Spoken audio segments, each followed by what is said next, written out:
KBC में करोड़पति पति। सूरज के जीवन का एक ही फंडा था कि मेहनत तो गधा भी करता है, घर बैठे जो कमाए समझदार वही होता है। इसीलिए उसने कभी नौकरी ही नहीं ढूंढी। इस बात से हालांकि उसकी पत्नी शिखा बिल्कुल भी अग्री नहीं करती थी, पर फिर भी सूरज को समझाना बेकार था। टीवी में कैसे बनोगे करोड़पति का ऐड देखकर उसे लगा कि बस अब तो घर बैठे ही वो करोड़पति बन सकता है, और उसके पीछे उसने अपने सारे सोर्सेस एक्टिव कर दिए। 2 हफ्ते में उसके कलीग के साले के पड़ोसी के बेटे का सोर्स निकलता है जो कि उसे शो में पहुंचा सकता है, और सूरज उससे मिलने चला जाता है। अच्छा, तो हमें मुकेश जी बता रहे थे कि आप हमें शो में पहुंचा सकते हैं। हाँ, उसमें कोई तकलीफ नहीं है। मैं कल अगर कोशिश करूँ तो इसी महीने में आपका नंबर आ जाएगा। अरे ये तो बहुत बढ़िया हो गया। अच्छा, वो सिलेबस और क्वेश्चन पेपर का कोई जुगाड़ है क्या? उसका तो कोई जुगाड़ नहीं है। तो वो वाकई में कुछ भी पूछ सकते हैं? हाँ, वो तो बच्चन जी पर है, जो पढ़ते हैं वो पूछ लेते हैं। पहली कोशिश फेल होने पर अब सूरज के सामने एक बहुत बड़ा सवाल था कि आखिर जवाब कहाँ से लाए। तब शिखा ने एक सजेशन दिया, क्यों ना सूरज अपने चचेरे भाई सुमित से मदद मांगे, जो कि यूपीएससी की तैयारी कर रहा था। हालांकि इतनी मेहनत करना सूरज को समझ में नहीं आता था, पर कोई और रास्ता ना मिलने पर वो आखिर सुमित से बात करता है। अरे सुमित, हमारा कैसे बनोगे करोड़पति के लिए सिलेक्शन होने वाला है, तुम हमें थोड़े चिट बनाने में मदद करोगे क्या? अरे भैया, चिट बनाए तो सालों हो गए, उसमें हमारा एक्सपर्टीज नहीं है, बल्कि आप बोलो तो हम आपकी पढ़ने में जरूर मदद कर सकते हैं। हट, कैसी अनाप शराब बातें कर रहा है तू।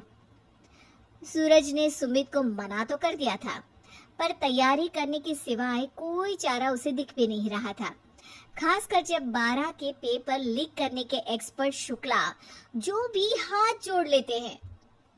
आखिर सूरज को सुमित के पास जाना ही पड़ा, और उसने सुमित और शिखा से वादा किया कि वो बहुत मेहनत करेगा।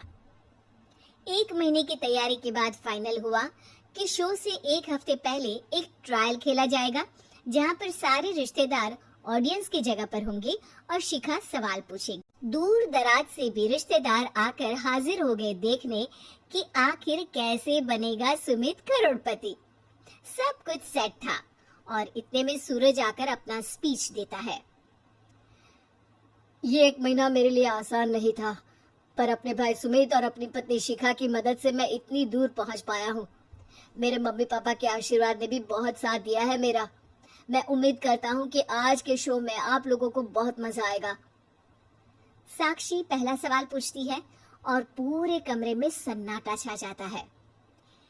इंडिया में कितने स्टेट्स हैं? 3, सॉलिड, लिक्विड और गैस। अरे रुकिए, तो ऑप्शंस तो देने दीजिए। इतने में 5वीं कक्षा का चिंटू बोल उठता है। अरे क्या मामा, आप तो पहले सवाल पर ही आउट हो गए। अरे बेटा, पहला सवाल तो ट्रायल होता है ना। अरे तुम अब देखना। देखने जैसी बात तो थी ही। सूरज को इतना शांत किसी ने नहीं देखा था। कभी कभी तो लगता था मानो सूरज आंख खोलकर ही सो गया हो। मामा जल्दी करो प्लीज, कल सुबह पनवेल भी तो निकलना है। अरे हट, कंसंट्रेट करने दे मुझे।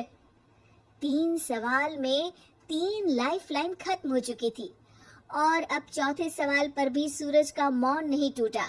पर सूरज अभी भी हार मानने को तैयार नहीं था। उधर हर कोई सूरज को छोड़ सुमित को देख रहे थे। आखिर सुमित ने ही तो पढ़ाया था सूरज को। गजब बेइज्जती है यार।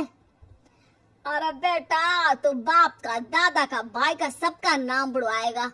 अरे 3 लाइफलाइन ले ली तो भी तेरा कुछ नहीं होना है। अरे कोई इतनी बात करता है क्या शो पर? अरे बेटा, शो पर तेरे जैसे भी तो नहीं आते ना। सूरज की ये जंग आखिर 1 घंटे बाद 5वें सवाल पर खत्म हो गई, जब उसने इंडिया के नेशनल बर्ड का नाम कहा, कौवा। अरे बेटा, मजा तो बहुत आया, बस थोड़ा टाइम पर खत्म होता तो आनंद भी आ जाता। ताने बारिश के बूंदों की तरह बरस रहे थे और सूरज को भी समझ आ रहा था कि ये करोड़पति बनना शायद उसके बस के बाहर की बात है। पर वो आखिर ये बात मान कैसे लेता? वो सख्त लौंडा जो ठहरा, उसने सोचा कि बेइज्जती तो हो ही चुकी है, पर अगर मैं हार नहीं मानूं तो शायद कुछ हो सकता है।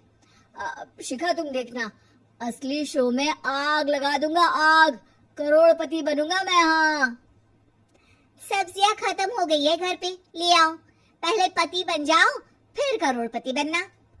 अरे गजब बेइज्जती है यार। बेटा, अभी तो घर पर ही हुई है, 1 हफ्ते में तो तुम देश के सामने करवा कर आओगे। वैसे जब टीवी पर जाओ ना तो बस अपने मम्मी का ही नाम लेना, ठीक है? कोई पूछे तो बोलना कि पापा नहीं है मेरे। अरे पढ़ाई की, पेपर निकलवाए, इतने सारे लोगों को खाना खिलवाया, क्या फर्क पड़ा? इसीलिए मैं कहता हूँ कि मेहनत तो गधा भी करता है, घर बैठे जो कमाए वही सिकंदर। लेकिन मामा, गधे भी जानते हैं कि हमारा राष्ट्रीय पक्षी मोर है।